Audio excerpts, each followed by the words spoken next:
అందరికీ నమస్కారం అండి. నేను చెప్పబోతున్న కవిత లోకాన నేను తల్లి అంటూ.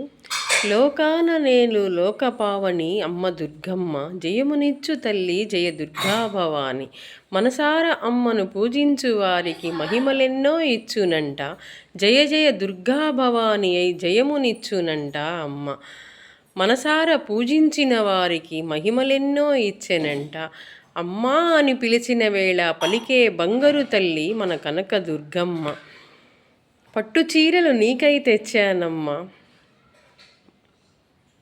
బంగారు గాజులు మెడలో హారం నీకై తెచ్చామమ్మ.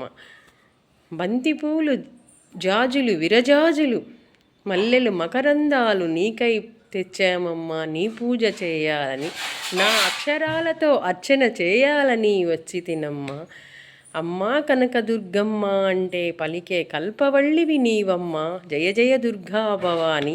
నీకై గారెలు వండానమ్మా, నీకై పాయసం చేశానమ్మా, మా ప్రసాదాన్ని ఆరగించరావోయమ్మ.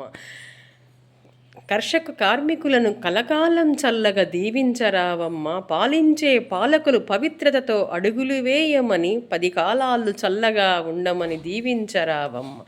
జననీ ఓ శివకామిని, జయ జయ దుర్గా భవాని. ఈ జనవాహిని జయప్రదంతో అడుగులు వేసే దీవించే కల్పవల్లి, నా అక్షర నమో నమామి అంటుంది మాధవి, సహజ కవయిత్రి, గుంటూరు. గారెలు చేస్తుంటే వచ్చిందండి ఈ కవిత. వచ్చి అది ఆపేసి వారికి పెట్టి మీ అందరికి వినిపించాను.